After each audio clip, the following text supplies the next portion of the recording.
the man himself, Mr. Jeff Pulver of jeffpulver.com. Here we are, 140 Conference, New York. How did you manage to get all this together? The truth, I'm a very lucky man, and I live a rather serendipitous life on Twitter. I had this crazy idea based on a precept that everyone I know in my life is a character. I knew that I was going to rent out a Broadway theater, so instead of having a call for speakers, I had an open casting call for characters. And then what I did is I reached out to people, and I believed in total strangers and the serendipity of it. So I asked for people to nominate a character to be part of this event, and I listened. And then for people who didn't follow me, I had a really hard time because I had the famous, not so famous people all ignoring me. I think about 70% of the people who were nominated got back to me. And then there was a 30% that didn't, and then at the very, very end, all of a sudden said, I was invited to this 2 months ago. I said, but you ignored me.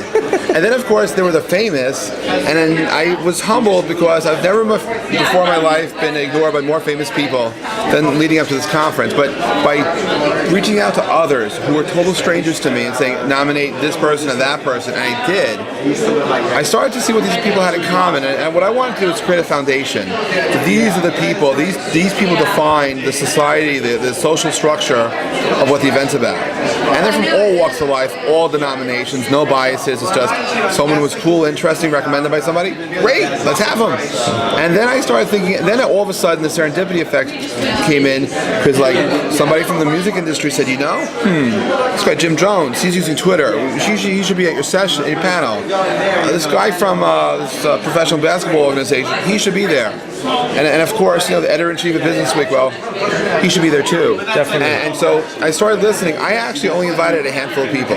Whoa. The biggest invite I did, though, was Ann Curry. Ah, okay. And now I didn't know about how Rick Sanchez might be in person. I only knew of Rick Sanchez because he was the first news anchor, professional in America, to use Twitter. And I thought this was he was a pioneer. I looked at everyone as a pioneer. Now, when NBC said, sure, we'll have to come, I didn't realize their hesitancy about my choice of other person. And that was a great panel. That was, I think, in the 14 years that I've been creating content, and like, because I look at this as a creative, it's an art, right? It's you know, some people are artists, other people are architects, and an architect really kind of has a nice vision, creates a blueprint, and someone builds his building or his house or something.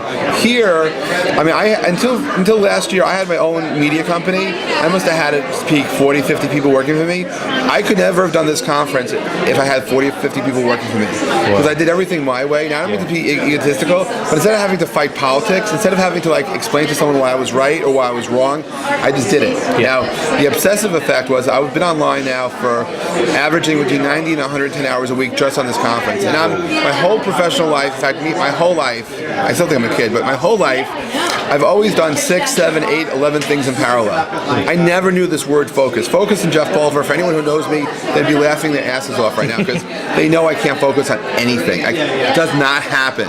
But this event had to mesmerize me and got me to actually focus. And I did, until we got on site, I did basically all the work of the event, the dynamics, the speakers and stuff. And you've allowed it to evolve into something that started off talking about Twitter as a celebrity.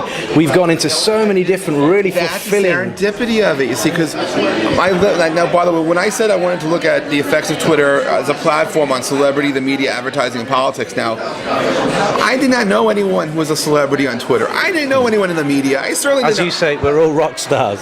They are. See, when I do events, my history of doing events is I believe in giving everyone a stage, a platform, an audience. And if you notice these badges we have here, it's first name, last name, and Twitter name. That's all that matters to me here. We're all equals. We're living in a flat world. There are no politics here.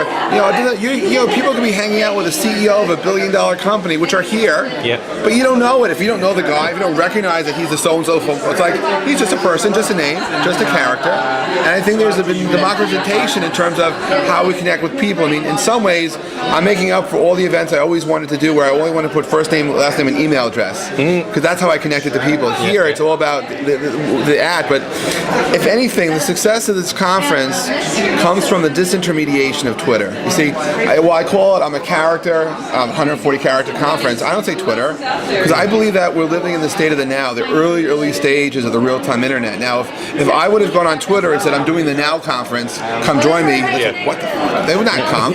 So I use Twitter as a way to connect people to people, because I believe that in any emerging civilization, one of the first things we have to do is create a language and communicate.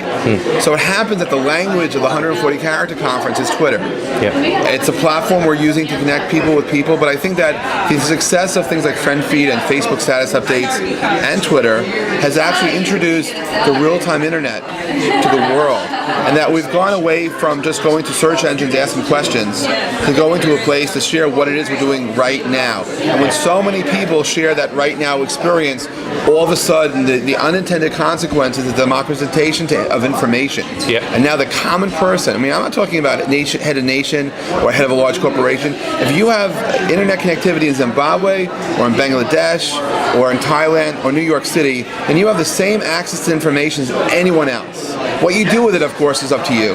And so this conference, right, so I kind of liked having the people I know that were famous, but I really liked with not famous, the guys that like pitched me on why they should be a character, and I listened, and I provided, you know, it's almost like in New York, maybe they have it in London, you know, it's like a improv, like an open mic night for comedy. I am providing open mic night to the world for a bunch of characters. And this isn't the only place, is it? This isn't the last one. No, I'm going to do one in London, I'm going to do an event in LA, but like I had someone flew here from Perth, Australia.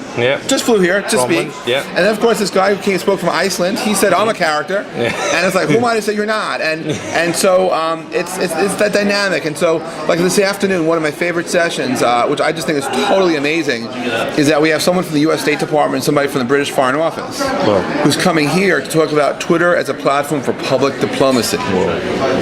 This, particularly in today's geographic climate, particularly what's going on in Iran, I think it's very forthtelling that we're living in a different world, right?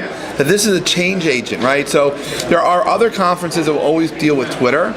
And you know what? I can't avoid if some people want to talk about how to be a better Twitterer. I mean, it's part of our language. I mean, as much as I have English teachers tell me my grammar sucks or fix this or that, we need to be proper. But I think that the picture in front of us is this other world, and every one of the characters that are here, right, they're all pioneering something. But when you're so close to something, you don't realize that, oh my God, something's changed around me. And that's what I'm trying to really explore, is that now effect, the fact that we are living in a different world, that since 1993 we've been in the past on the internet, and we're now coming to the commercial realization of the real-time side, and this will have tremendous impact going forward.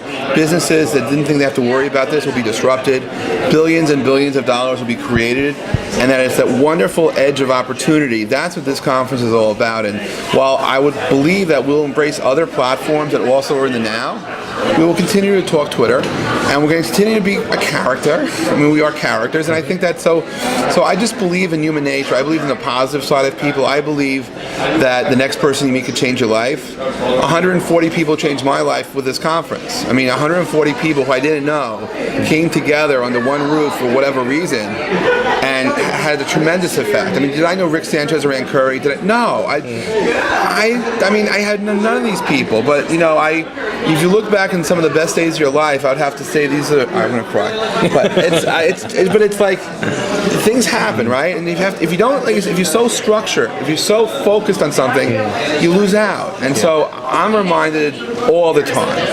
It looks like now could well be the future. This is true, at least for me. Jeff, thank you so much. Thank you.